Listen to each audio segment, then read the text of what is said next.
Mana Urayin va Ziyoda Qurbonovalarning o'rniga sababli dekretga chiqqanligi sababli 17-yilda dekretga chiqqan Ziyoda 21-yil iyunda 1-iyundan qaytarilsin deb tanishdim deb Umarjonova qo'yyapti. Qayerda bor? Esir davrda ham yo'q edi, 4 yil dekretda o'tirib qaytsin degan.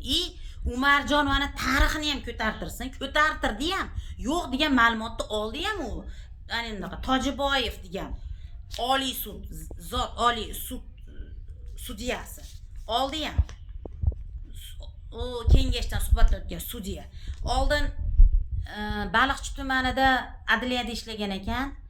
Baliqchi tumanida Kamoldan Amanov degan bilan adliyada ishlagan ekan. Kamoldan Amanov Sharxon tumaniga adliyaga boshlab bo'lib kelgandan keyin adliyadan ma'lumot olganda tanish bilishchilik qilib oldi bu ma'lumotni ham. U ham chiqadi. Mana yana o'rgantirganman. Mana Isanov degan o'rgangan. Isanov o'rganib qayerda yozyapti. Mana 45-bog'chada deyapti. Umuman u davrda anaqa tushmagan, murojaat tushmagan deb yozib ketyapti Isanov. O'zini nimasi? Rahbari. Mana Isanovning imzosi.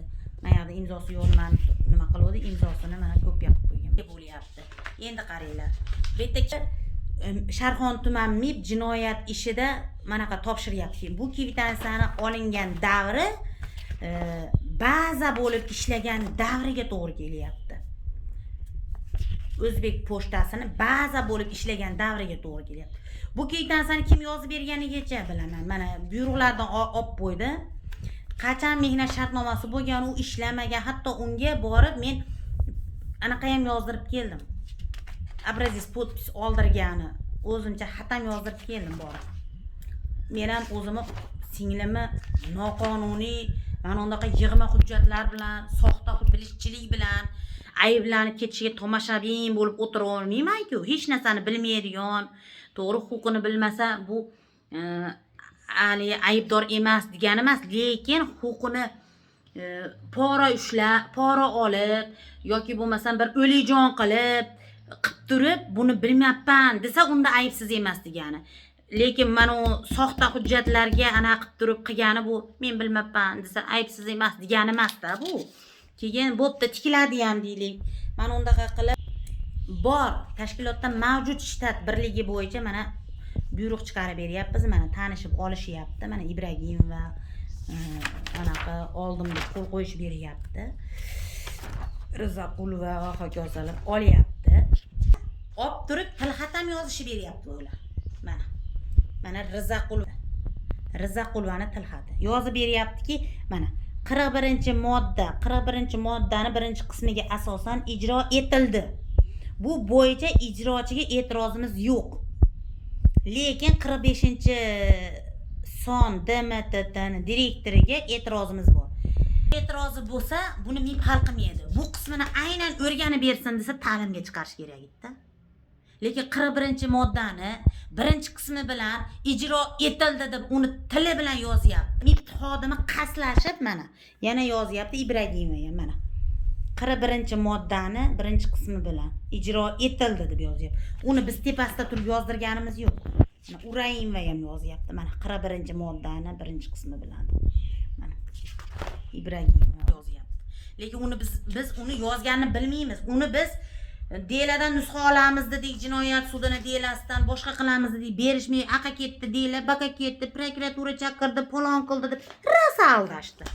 Shunaqa aldashdi, endi Xudo biladi qana aldashganini ololmadik. Oxiri apellyatsiyami, kassatsiyami yakunlanayotganda shu sudga kirib ketayotganda oldin sud boshlamay turib biz deladan nusxa olaylik deb oldik, lekin ashkuri sud yakunlandi. Shunda ko'rdik biz bu narsani. Shunda ko'rdik. Qarang, ular yozyapti 41-moddani nimasi bilan tugadi. MIB nima uchun yakunlamayapti? O'z vaqtida yakunlamayapti. Sentyabr oyi oradan 3 oy o'tgandan keyin dela tayyorlab ayblab olib chiqyapti. Hurmatli prezidentim, bugungi bergan mana shu ayblovni tahlil qilib berishimni buguncha yakunlayman. Ertaga shu yerdan davom etaman. Hurmatli xalq, sizlar menga yordam berasizlar. Haqiqatni yuzaga chiqishiga yordam bermasalaringiz bo'lmaydi. Chunki tog'da iyag'ida qonunlarimiz ijrosi boshqacha ishlaydi. Tog'da buyog'ida boshqacha ishlaydi. Tog'da buyog'ida o'sha respublikada odami bordi, aybi ochilib qolsa, shuni bekitib aybsiz, orqasida odami yo'q odamni qayta ayblab ketish maqsadida ishlaydi xolos. Bular borib isbotini topgani soxta hujjatlar imzolari bilan solishtirib chiqarib beraman sizlarga. Keyingi efirda ko'rishguncha.